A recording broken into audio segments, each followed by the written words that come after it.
Hey,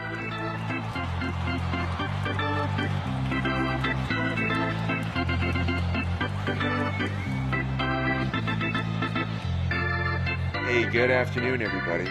Sammy Thunder here, back again today. As you can see in front of you, we're going to open up another 1970-71 Topps basketball set breaks from sportscards.com. We have 5 cards per box, one Hall of Famer, sometimes two, because we can get lucky, per box. Before we open this up, just want to mention real fast that I am doing the weekly vintage giveaway right now, where I'm giving away one card for each week out of a mystery. And there are 4 possibility of cards. And if you want to participate, there's just a couple rules. Do this every week. And those rules are: you have to subscribe publicly. You're going to leave a comment on the video that I'm going to post at the very end of this one. And you have to have a US or Canadian shipping address to qualify. So check out the video at the end. I'm going to post it. I'm also going to leave a link in the description so y'all can check it out. Without further ado, we will jump into the box break. The key cards to find today, we haven't found yet, but I'm hoping we will, is the Maravich rookie card. That is the best card of the set, as well as the Wilt Chamberlain or Llewellyn Sindor cards. So we're going to be crossing our fingers today. Hopefully we can find one of those 3, and we'll jump right into it.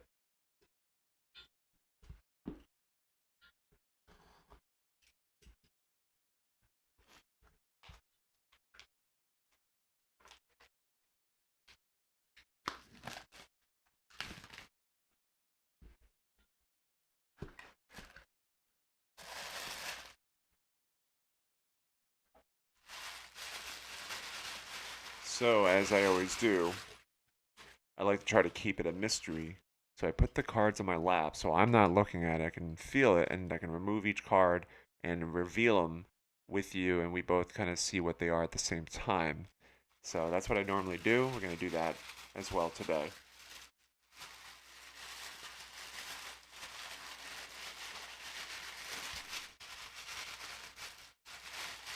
If only I could just remove them. Alright. Looks like I finally got it. So, as always, the first is the bonus card. You can scratch this off and get discounts off future purchases from sportscards.com if it is a discount code. Otherwise, sometimes you can get a prize. So today, first card that we will be revealing is an Erwin Mueller, or Miller. Miller, who is a forward and center with Detroit. Not the most appealing card here to look at. Not the greatest pose at that time. Doesn't seem too happy about it, but the card is in great shape. Great centering all around, and good corners, good surface. No complaints whatsoever about that. Let's learn about Irwin. So Irwin is 6'8", 230 pounds. Has always been a spark to his team. He was acquired from Seattle last season. He provides big man backup strength and rebounding and scoring. After an outstanding rookie season playing center at Chicago, Irwin moved to Los Angeles and played forward, a position he played 2 years ago in college.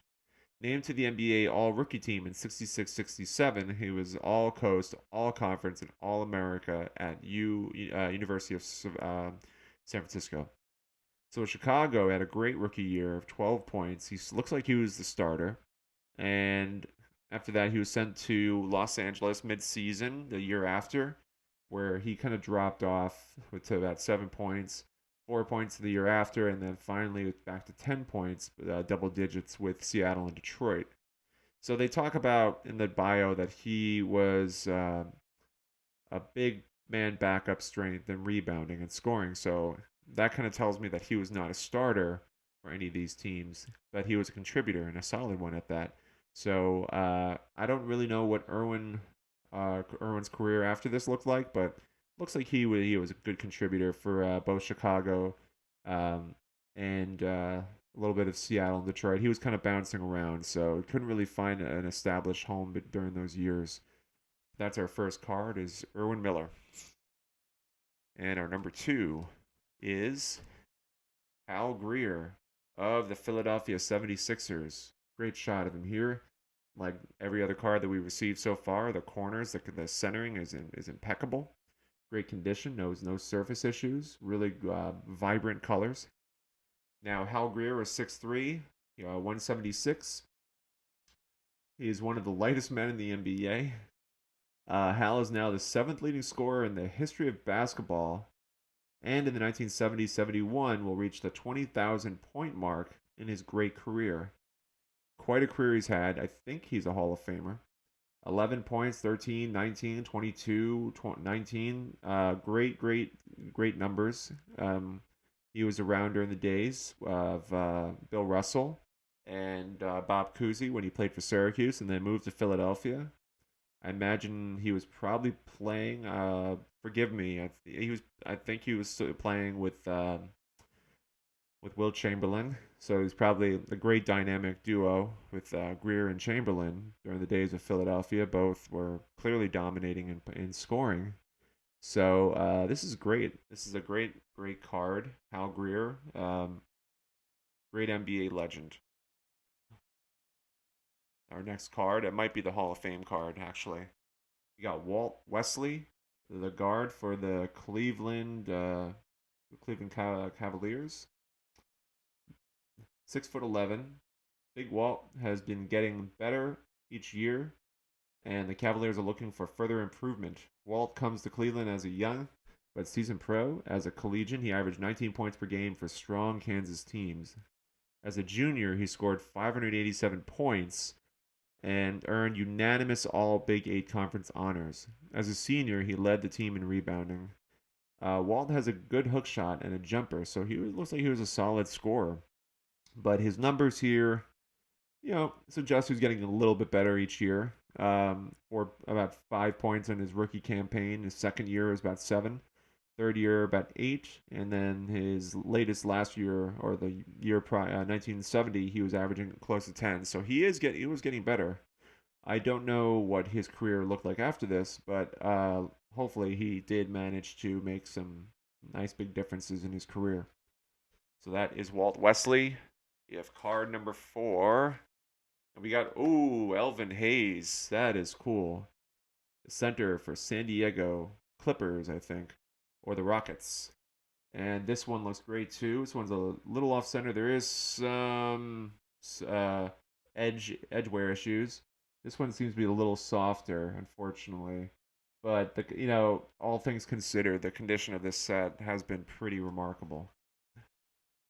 And I want to say this one is his second year card because they did have a tops card the year prior, so this would be his second year. Elvin obviously is a powerful offensive figure, 28 points, 27 points.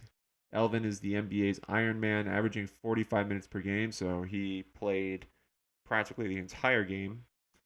The Big E has paced the Rockets in scoring the past 2 years, and in 1968-1969, he led the entire NBA in his rookie season, being an All-Star game selection and making the NBA All-Rookie 5. Last season, he paced the NBA with an average rebound mark of 16.9 rebounds per game, and he's 6'9.5", so put that into perspective. That's pretty good. Elvin led Houston to 2 NCAA tournaments and number 1 ranking in the wire service polls of 1968. He was the College Player of the Year in 1968. Hall of Famer, obviously. Beautiful looking card of Elvin Hayes here. Not as great, not as conditioned, perfect as some of the other ones, but this one is still great. It's an Elvin Hayes card, so happy to have that one. And last but not least, we have awesome mustache of Fred Crawford, guard for Buffalo. 6'4", 200 pounds from New York. And Fred spends his spare time working with the underprivileged youth. That's cool.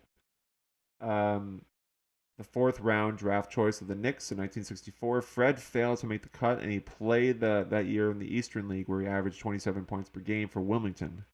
Had a fine junior year at St. Bonaventure and earned All-American honors as a senior. He'll be a valuable man in the backcourt for the Braves with his hustle and determination. Um, not a bad career. When he did finally play in the NBA, he didn't really play at all. He probably got sent down in the 66-67 campaign his rookie year. Played 19 games with about 6 points per game. And then after that, he got traded to the Lakers and averaged about 8.1, so he got a little better. And then probably started playing every day. And with 81 games, he averaged 6 points, so he kind of fell backwards a little bit. But when you are playing for a very heavy Laker team that has a lot of offensive powerhouses, um, with it's already framed around like Jerry West and Elvin Hayes and Gail Goodrich possibly. I think they're on the team at that point. But when you have like a already kind of pivotal figures put in place, you become more of a role player, and I imagine that's what Fred Crawford was. Then he got sent to Milwaukee, and averaged 7.6 points. So he was more of a role player, maybe off the bench guy, but no, not a bad career for Mr. Fred Crawford here. So that about does it for these cards. We'll go through these again. We got Fred Crawford, Elvin Hayes, Hall of Famer, Walt Wesley, Hal Greer, who I think is also a Hall of Famer, so that is two Hall of Famers, and Erwin Miller. So beautiful looking cards. Let me know which one was your favorite in here. And as always, if you are new to the channel, please hit that subscribe button as well. If you enjoy vintage baseball and basketball cards, this is what I do. Thank you all so much. Have a great rest of your night. Take care.